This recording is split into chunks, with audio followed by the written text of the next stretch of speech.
Bonjour, je vais vous refaire une petite vidéo sur les miroirs convexes, et notamment ce matin où on a fait à la fois le tracé des rayons et le calcul des distances à l'aide de l'équation des miroirs. Alors, allons-y. On va reprendre une figure, hein, c'est un cas que vous avez dans votre livre. Commençons par tracer un rayon. On va commencer par tracer le rayon qui est parallèle à l'axe. On sait que celui-là sera après lié au foyer. À chaque fois, on a cette association, rayon parallèle, foyer. Ça marche dans un sens ou ça marche dans l'autre. Si le rayon va en direction du foyer ou provient du foyer, ça dépend si on est sur des miroirs concaves, convexes, où est-ce qu'on se situe. On a toujours cette association entre rayon parallèle à l'axe optique et foyer. Alors, allons-y. Donc, je commence par tracer un rayon qui est parallèle à l'axe optique. Et je sais qu'une fois qu'il aura tapé le miroir, il ne va pas traverser le miroir, on est d'accord, mais il aura l'impression de provenir du foyer. Donc, il aura, si je repasse la partie du rayon qui existe vraiment, il aura, oups, pas très joli ça, comme ça et comme ça. Ouais, voilà, là c'est mieux. On a ce premier rayon, ok, qui semble provenir du foyer pour un observateur qui se situerait à gauche, quelque part derrière le crayon. Prenons un deuxième rayon. On va prendre celui-ci, celui qui semble aller directement au foyer. Alors, il part de la mine du crayon, il va vers le foyer, comme ça. Mais, quand il arrive au niveau du miroir, on est bien d'accord qu'il ne le traverse pas. Donc, il va rebondir, et s'il rebondit, il rebondit dans quelle direction? Il rebondit parallèle à l'axe optique, puisqu'il visait le foyer. Toujours cette fameuse association dont je parlais tout à l'heure. Alors, si je repasse, pareil, la partie du rayon qui existe vraiment, on a d'une part cette partie-là, et d'autre part cette partie-là. Le reste n'était qu'un trait de construction qui nous permet de savoir à quel endroit on doit rebondir sur le miroir si on veut repartir parallèle. Maintenant, la question qui se pose, c'est quelle est la position de notre image, c'est-à-dire le crayon, le deuxième crayon, l'image du crayon que l'observateur a l'impression de voir, elle est où? Ben, il faut revenir en arrière, on va dire, par rapport à cette flèche ici et cette flèche ici, ces deux rayons qu'on a calculés. D'où semble-t-il provenir? Alors pour le rouge, ok, c'est clair, on avait déjà cet alignement, ce qu'on avait tracé pour les traits de construction, il semble provenir du foyer. Pour le rayon bleu, par contre, il va falloir prolonger ce trait-là vers la droite. Alors je vais reprendre mon crayon bleu, puisque ça concerne le bleu, et allons-y, prolongeons le trait, voilà. Et là, donc, on va obtenir un point d'intersection, ici, qui est l'image de notre pointe de crayon. Okay, donc, je vais redessiner le crayon, donc quelque chose comme ça. Oups, je vais prendre un crayon plus fin, parce qu'on voit bien que notre crayon ici, il est beaucoup plus petit que le crayon de départ. Et donc, notre image, ce serait quelque chose comme ça. Ok. Voilà, la pointe en haut, et si on avait une gomme rouge en bas, elle est toujours en bas. On n'a pas inversé notre image, on est toujours au-dessus de l'axe optique.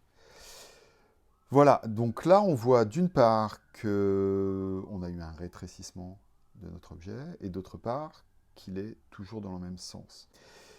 Maintenant on va faire les calculs. Alors attention, on se concentre, on va prendre un petit peu de place pour faire tout ça. Et je vais commencer par vous réécrire l'équation des miroirs. Donc c'est une équation, du côté gauche, on va avoir la focale, et du côté droit, on aura à la fois la distance image et la distance objet. La distance image, c'est la distance entre, c'est la distance qu'on a ici entre le miroir et le crayon. Ok. Je vais la passer, comment on va faire ça? Je vais vous la mettre en vert. Là. Je vais vous la mettre en vert. Distance image, c'est cette distance-là. Et je la repasse. Ok, qu'on soit bien d'accord. Notre distance objet, c'est quoi? Alors, on va prendre une autre couleur. Allons-y sur du violet. Notre distance objet, c'est la distance entre l'objet et le miroir. Ok. Je vous la repasse en violet. Ensuite, notre distance focale, c'est quoi? Alors, qu'est-ce qui me reste comme couleur du jaune? Notre distance focale, c'est la distance entre le foyer focal de la lentille, le point F, et le miroir. Donc, hop, que je surligne ici. Voilà. Et quelle est la relation entre ces trois grandeurs? Ça va être la suivante. On va non pas travailler sur les distances en elles-mêmes, mais sur les inverses des distances. Première chose, 1 sur, 1 sur, 1 sur, 1 divisé par, 1 divisé par, 1 divisé par. Et on va avoir l'inverse du foyer, 1 divisé par f, qui sera égal à l'inverse de la distance image, 1 divisé par di, plus l'inverse de la distance objet, 1 divisé par do. Mais attention, il y a un point particulier, c'est que ces grandeurs di, do et f, on va leur ajouter un signe plus ou un signe moins, selon qu'on se trouve du côté réel ou du côté virtuel.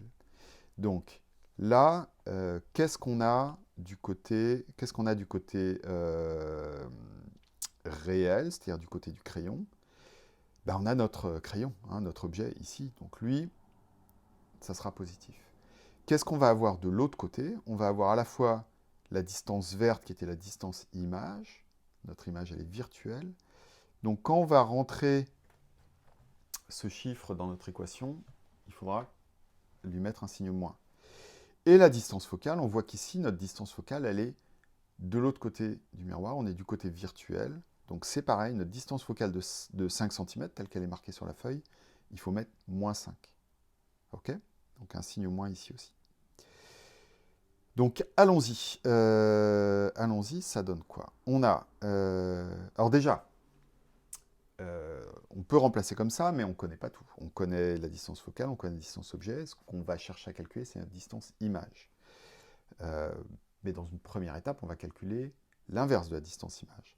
Notre distance focale, c'était 5 cm. Donc on a 1 divisé par moins, parce qu'on est du côté virtuel, 5, qui va être égal à ce qu'on cherche, 1 divisé, ou plutôt 1 divisé par ce qu'on cherche. Mais attention, cette valeur de distance image, normalement, elle est censée être négative. On verra bien ce que nous donnent nos calculs. Plus 1 sur la distance objet, celle-là, on la connaît, c'est 7 cm. Et on reste positif parce qu'on est sur le côté positif de notre équation, de notre miroir. Donc voilà, on a ça à résoudre. Alors, sachant qu'on veut calculer DI, il faut déjà, dans un premier temps, réussir à mettre ce DI du bon côté. Donc, DI, là, si on veut qu'on soit tout seul, il faut passer le 1/7 de l'autre côté. Faites attention au niveau des signes. Vous allez en fait enlever 1 divisé par 7 de chaque côté. Comme ça, on va dire moins 1/7, moins 1/7. Ici, 1/7 moins 1/7, ça fait 0, donc tout ça va pouvoir se simplifier. Et on va pouvoir réécrire 1 sur DI, j'ai inversé, mais c'est la même chose, est égal à 1 sur 1 divisé par moins 5, c'est comme moins 1 divisé par 5, c'est la même chose, moins 1 divisé par 7. Ok, alors là, vous pouvez utiliser vos calculatrices en faisant attention à vos histoires de signes, en faisant attention à vos histoires de division. Là, je vous renvoie au bon usage de votre calculatrice. Ou vous pouvez, si vous aimez bien, si vous êtes à l'aise avec les fractions, dire, ok, on va mettre plutôt tout ça au même dénominateur. Le dénominateur commun entre 5 et 7, ça va être 35. Enfin, entre 1/5 et 1/7, ça va être 35. Donc, on va dire que c'est moins 7/35, moins 5/35. Ça, c'est la même chose. Ok, je vous renvoie à vos mathématiques. Et moins 7, moins 5, on est sur du moins 12. Donc tout ça nous fait moins 12/35. Ok. Moins 12/35, on n'a pas tout à fait fini parce que ce n'est pas la distance image qu'on cherchait, c'est c'est 1 divisé par la distance image. Ok, c'est 1 sur DI qui est égal à moins 12/35.